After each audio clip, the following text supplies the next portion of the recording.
हमारा planet earth लगातार motion में है। ये मोशन हमें महसूस नहीं होता, लेकिन यह हमेशा जारी रहता है।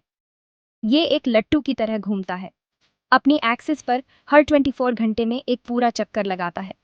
इस रोटेशन की वजह से हमें दिन और रात का अनुभव होता है और सूरज के चारों ओर ट्रैवल करता है। ये जर्नी लगभग 365 दिनों में पूरी होती है, जिसे हम एक साल कहते हैं।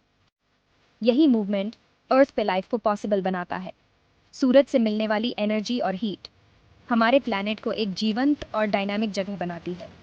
इसके बिना हमारे पास सीजन्स नहीं होते, जो हमारे एनवायरनमेंट और जीवन के लिए बहुत महत्वपूर्ण है। हर सीजन अपने साथ अलग अलग वेदर पैटर्न्स और कंडीशंस लाता है। दिन और रात नहीं होते, जो हमारे डेली लाइफ को रेगुलेट करते हैं। दिन में सूरज की रोशनी और रात में अंधेरा हमारे बायोलॉजिकल क्लॉक्स को सिंक्रोनाइज करते हैं। या लाइफ भी नहीं होती। अर्थ की डाइवर्स इकोसिस्टम्स और नेचुरल लैंडस्केप्स इस कांस्टेंट मोशन की वजह से ही संभव है। अर्थ अपने सूरज के चारों ओर के जर्नी में अकेला नहीं है। हमारे सोलर सिस्टम में और भी कई सेलेस्टियल बॉडीज हैं। इसके साथ साथ अदर प्लैनेट्स भी हैं, जो एक डेलिकेट डांस में परिक्रमा कर रहे हैं। हर प्लैनेट की अपनी यूनिक ऑर्बिट और कैरेक्टरिस्टिक्स हैं, जो एक डेलिकेट डांस में परिक्रमा कर रहे हैं। यह डांस बिलियंस ऑफ ईयर्स से चल रहा है और आगे भी चलता रहेगा। सूरज का गुरुत्वाकर्षण इन प्लैनेट्स को उनकी ऑर्बिट्स में बनाए रखता है, जिससे यह इंटायर सिस्टम स्टेबल रहता है। यह ग्रेविटेशनल फोर्स ही है जो प्लैनेट्स को एक साथ बांधे रखता है। जैसे अर्थ का गुरुत्वाकर्षण हमारे मून को बनाए रखता है, मून का ऑर्बिट भी अर्थ के साथ सिंक्रोनाइज है, जिससे हमें टाइड्स और कई अन्य नेचुरल फिनोमेना देखने को मिलते हैं। स्पेस में सब कुछ डायनामिक है। हर चीज़ कांस्टेंट मोशन में है, चाहे वो प्लैनेट्स हैं, स्टार्स हैं या गैलेक्सीज। यहाँ तक कि हमारा सोलर सिस्टम भी हमारी गैलेक्सी मिल्की वे के सेंटर के चारों ओर घूम रहा है। ये जर्नी मिलियंस ऑफ ईयर्स में पूरी होती है। ब्रह्मांड एक विशाल और डायनामिक जगह है, जहाँ हर मोमेंट कुछ न कुछ बदल रहा है। ये चेंजेस ही यूनिवर्स को इतना फैसिनेटिंग बना और अर्थ एक तरह की बात। हम इस विशाल यूनिवर्स में एक छोटे से बिंदु की तरह हैं, लेकिन हमारी प्रेजेंस सिग्निफिकेंट। हम इस कॉस्मिक डांस का हिस्सा हैं, जो अनंत काल से चल रहा है और आगे भी चलता रहेगा। अर्थ सूरज के चारों ओर एक पाथ में ट्रैवल करती है, जिसे ऑर्बिट कहते हैं। अर्थ को सूरज के चारों ओर एक पूरा चक्कर लगाने में लगभग 365 दिन लगते हैं। इसे हम एक ईयर कहते हैं। अर्थ की ऑर्बिट एक परफेक्ट सर्कल नहीं है, बल्कि थोड़ी ओवल शेप की है। इसका मतलब है कि कभी-कभी अर्थ सूरज के करीब होती है और कभी-कभी यह दूर होती है। हालांकि यह डिस्टेंस का अंतर सीजन्स का कारण नहीं बनता है। सीजन्स का कारण अर्थ की एक्सिस का टिल्ट है। अर्थ अपनी एक्सिस पे एक लट्टू की तरह घूमती है। ये रोटेशन हर 24 घंटे में एक बार पूरी होती है, जिससे हमें दिन और रात का अनुभव होता है। लेकिन यह एक्सिस सीधी ऊपर और नीचे नहीं है। यह थोड़ी झुकी हुई है, जो हमारे ग्रह के मौसमों के लिए बहुत महत्वपूर्ण है। यह 23.5 डिग्रीज के एंगल पे झुकी हुई है। यह टिल्ट स्थिर नहीं है, बल्कि यह एक निश्चित दिशा में झुकी रहती है, जिससे मौसमों में बदलाव आता है। यही टिल्ट सीजन्स का कारण बनता है। जब अर्थ सूरज के चारों ओर परिक्रमा करती है, तो यह टिल्ट हमारे ग्रह के विभिन्न हिस्सों को अलग अलग समय पर अलग अलग मात्रा में सूरज की रोशनी प्राप्त करने की अनुमति देता है। जब अर्थ सूरज के चारों ओर परिक्रमा करती है, तो प्लैनेट के डिफरेंट पार्ट्स को साल के अलग अलग समय में ज़्यादा डायरेक्ट सनलाइट मिलती है। यह परिक्रमा एक साल में पूरी होती है, जिससे हमें 4 मुख्य मौसम मिलते हैं: बसंत, ग्रीष्म, शरद और शीत। जब नॉर्दर्न हेमिस्फीयर सूरज की ओर झुका होता है, तो वहाँ गर्मी होती है। इस समय दिन लंबे और रातें छोटी होती हैं और तापमान बढ़ जाता है। उसी समय सदर्न हेमिस्फीयर सूरज से दूर झुका होता है, इसलिए वहाँ सर्दी होती है।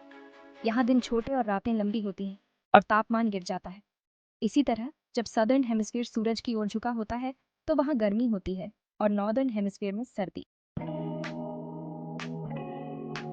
समर सॉल्स्टाइस वो दिन होता है जब नॉर्दर्न हेमिस्फीयर सूरज की ओर सबसे ज्यादा झुका होता है।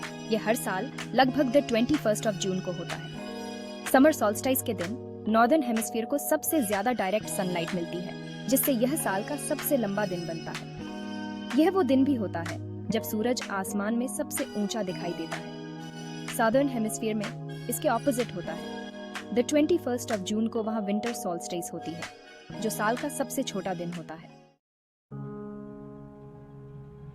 विंटर सॉल्स्टिस वो दिन होता है जब नॉर्दर्न हेमिस्फीयर सूरज से सबसे ज्यादा दूर झुका होता है। यह हर साल लगभग द 21 ऑफ दिसंबर को होता है। विंटर सॉल्स्टिस के दिन नॉर्दर्न हेमिस्फीयर को सबसे कम डायरेक्ट सनलाइट मिलती है, जिससे यह साल का सबसे छोटा दिन बनता है। यह वो दिन भी होता है जब सूरज आसमान में सबसे नीचे दिखाई देता है। सदर्न हेमिस्फीयर में the 21 of December summer solstice होता है, जो साल का सबसे लंबा दिन होता है।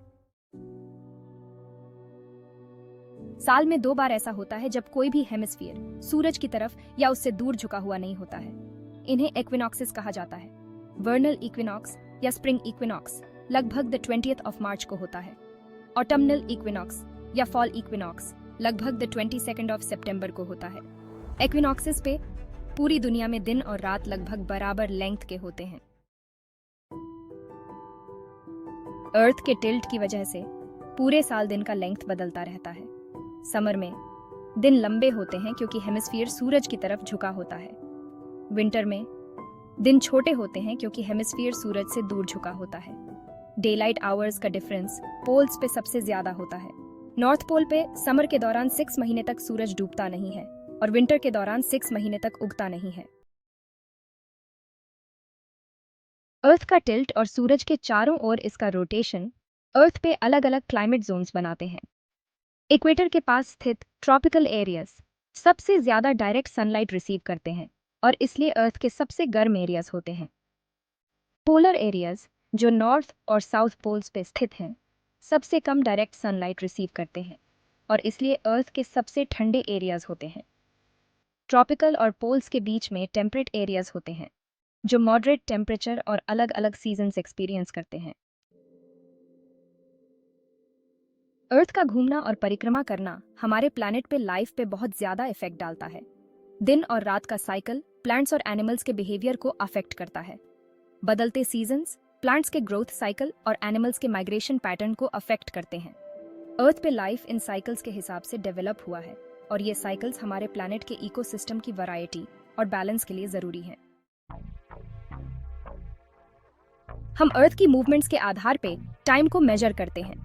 अर्थ की रोटेशन और रेवोल्यूशन हमारे डेली और ईयरली साइकिल्स को डिफाइन करती है। एक दिन वो समय है जिसमें अर्थ अपनी एक्सिस पे एक बार घूमती है।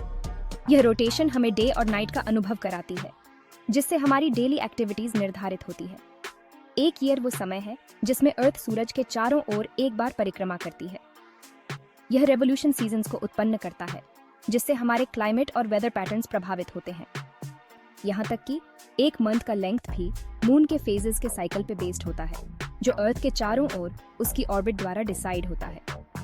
मून की फेजेस हमें लूनर कैलेंडर और टाइड्स के बारे में जानकारी देती हैं। मून की ऑर्बिट और उसके फेजेस हमारे कल्चरल और रिलीजियस प्रैक्टिसेस में भी महत्वपूर्ण भूमिका निभाते हैं। यह हमें समय की एक और डिमेंशन प्रदान करती है। अर्थ की मूवमेंट्स न केवल टाइम की हमारी समझ के लिए बल्कि यूनिवर्स में हमारे प्लेस के लिए भी जरूरी है। यह मूवमेंट्स हमें स्पेस में हमारी पोजीशन और हमारे सोलर सिस्टम के डायनामिक्स के बारे में जानकारी देती है। अर्थ की रोटेशन और रेवोल्यूशन हमें यह समझने में मदद करती है कि हम यूनिवर्स के एक छोटे से हिस्से में हैं और यह नॉलेज हमें हमारे कॉस्मिक एनवायरनमेंट के साथ जुड़ने में मदद करती है। यह हमें यह भी सिखाती है कि टाइम और स्पेस इंटरकनेक्टेड है और हमारी एग्जिस्टेंस इन मूवमेंट्स पर निर्भर करती है। सूरज के चारों ओर अर्थ का जर्नी एक अमेजिंग इवेंट है। यह गुरुत्वाकर्षण, टिल्ट और मोशन के बीच एक डेलिकेट डांस है जो लाइफ के लिए जरूरी कंडीशंस बनाता है। बदलते सीजन से लेकर हमारे दिनों के लेंथ तक अर्थ की ऑर्बिट कई तरीकों से हमारी दुनिया को शेप देती है। जैसे जैसे हम यूनिवर्स को एक्सप्लोर करते रहते हैं, हमें अपने प्लैनेट के वंडर्स और अर्थ पे लाइफ को बनाए रखने वाले डेलिकेट बैलेंस के लिए और भी ज्यादा अप्रिशिएशन होती है।